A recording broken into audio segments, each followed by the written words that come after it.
Halo Bunda, kali ini kita masuk ke pembahasan bayi menolak menyusu. Ada beberapa penyebab bayi menolak menyusu. Video sebelumnya kita membahas tentang kok bayi menangis terus. Nah, sekarang dia tidak hanya menangis, bahkan dia menolak untuk menyusu. Dan itu ada beberapa penyebabnya. Penyebab yang pertama bisa karena bayi sakit. Bayi yang merasakan nyeri pada rongga mulut itu biasanya akan menolak menyusu. Misalnya infeksi jamur atau sariawan, karena dia merasakan sakit di area mulutnya. Nah, jika seperti ini, bayi itu harus segera diobati. Dan pemberian ASI sementara diberikan menggunakan sendok, cangkir, atau pipet. Tapi bayi harus tetap dicoba menyusu pada ibunya.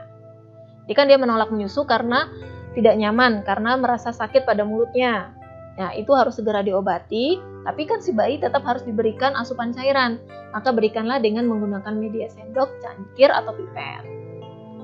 Namun, tetap juga diusahakan dicoba terus untuk menyusu pada ibunya. Nah, penyebab yang kedua bisa karena bayi bingung puting, sehingga dia menolak untuk menyusu. Nah, bingung puting ini terjadi jika bayi menolak menyusu pada ibunya karena pernah diberikan menggunakan DOT atau media lain. Tapi penggunaan DOT itu yang paling sering menjadi penyebab bingung puting. Kenapa? Karena hal ini terjadi dikarenakan mekanisme menyusu pada payudara dan DOT itu sangat berbeda. Bayi yang menyusu pada payudara, maka mulutnya akan terbuka lebar.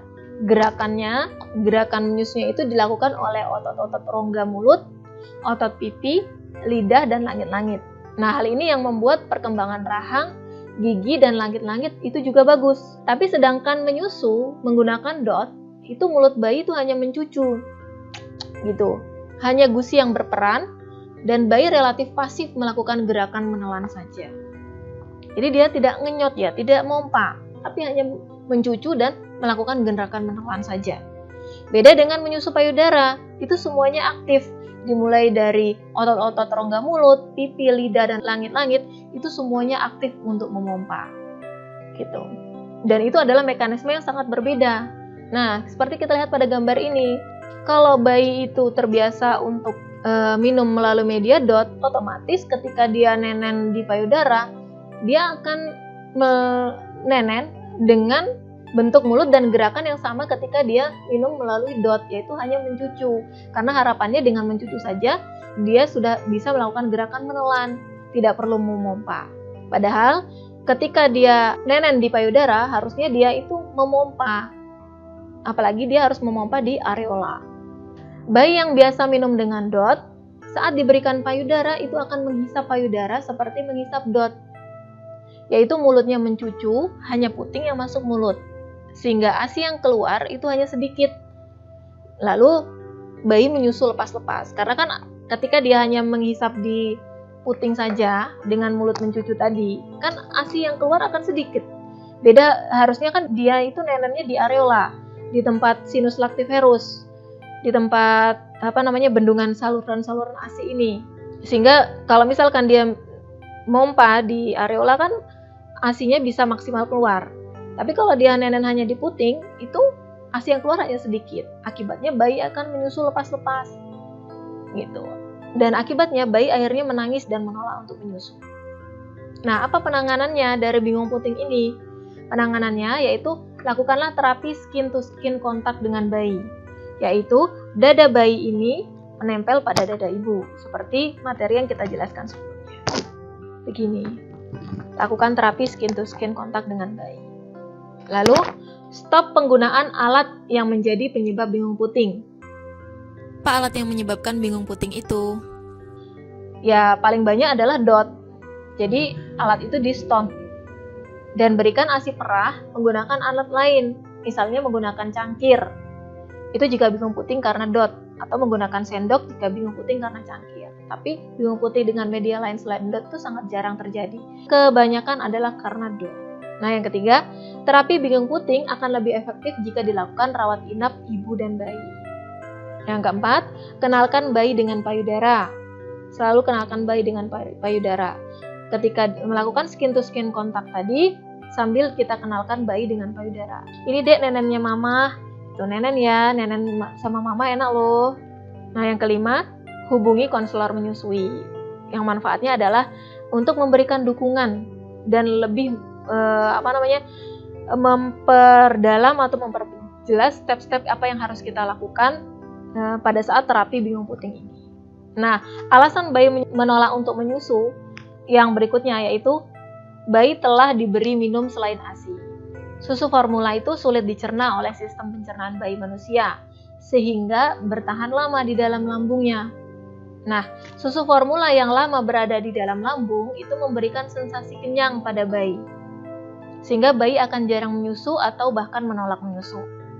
Jika hal ini terjadi, maka pengosongan payudara itu akan tidak maksimal, sehingga produksi ASI pun menurun, akhirnya bayi tambah tidak mau nenen, dan bayi akan lebih menolak untuk menyusu lagi. Nah, poin yang keempat yaitu teknik menyusui yang tidak benar. Teknik menyusui yang tidak benar membuat bayi tidak nyaman dan ASI yang keluar tidak maksimal. Hal ini bisa menyebabkan bayi merasa kesal dan akhirnya menolak untuk menyusu. Apa penanganannya? Penanganan dari teknik menyusui yang tidak benar ini yaitu lakukan skin to skin kontak juga untuk meningkatkan ikatan atau bonding lagi, untuk mengenalkan lagi bayi dengan bundanya dan untuk mengenalkan bayi dengan payudara. Lalu coba lagi perbaiki pelekatannya dan jangan lupa cek apakah ada tongue tie atau lip tie sehingga membuat dia merasa kesulitan untuk melekat dengan benar karena adanya tali lidah atau tali bibir itu. Nah, alasan selanjutnya kenapa bayi itu menolak menyusu? Itu bisa karena aliran ASI kurang lancar atau bahkan terlalu deras. Perlu diingat bahwa bayi itu sangat sensitif terhadap aliran ASI. Aliran ASI yang kurang lancar membuat bayi menggigit atau menarik puting ibu. Nah, ada teknik namanya breast compression, itu bisa dilakukan supaya bayi menyusu lebih stabil atau pindah ke payudara satunya yang masih penuh. Jadi breast compression itu adalah sambil ditekan, sambil diurut, sambil ditekan-tekan ke bawah begini. Harapannya adalah ASI yang ada di atas itu bisa turun ke bawah gitu. Tapi jangan terlalu keras, nanti takutnya sakit dan itu bisa melukai kelenjar-kelenjar yang ada di payudara, kelenjar-kelenjar yang ASI yang ada di payudara. Lakukanlah dengan lembut, kita arahkan ke bawah ASI-nya, kita arahkan menuju ke puting. Gitu. Atau bisa pindah ke payudara yang satunya yang masih penuh. Aliran ASI yang kurang lancar itu dapat disebabkan karena hormon oksitosin yang terganggu atau karena produksi ASI menurun. Atau aliran ASI yang terlalu deras. Nah, aliran ASI yang terlalu deras itu juga membuat bayi tidak nyaman untuk menyusu. Bayi biasanya akan melepas payudara dan akhirnya menolak menyusu. Karena kalau terlalu deras kan dia merasa gelagapan. Dia akhirnya bisa potensi untuk merasa tersedak gitu. Dia kurang nyaman untuk menelan karena ASI itu cepat banget masuk untuk memenuhi mulutnya gitu. Dan itu biasanya dia ketika hormon oksitosin itu bekerja kan aliran ASI kan mancur gitu ya. Nah, itu otomatis bayi itu biasanya akan melepas payudara dan akhirnya untuk bayi yang tipenya gampang trauma dia akan akhirnya menolak untuk menyusu. Nah, untuk menyusu ini posisi yang paling bagus yaitu posisi reclining. Yaitu bunda duduk bersandar, terus adiknya itu tengkurap atau telungkup di dada ibu. Nah, posisi reclining ini itu memanfaatkan gaya gravitasi sehingga aliran ASI tidak terlalu deras. Kondisi mogok menyusui pada bayi besar, yaitu nursing streak. Ini bukan A tapi ini F.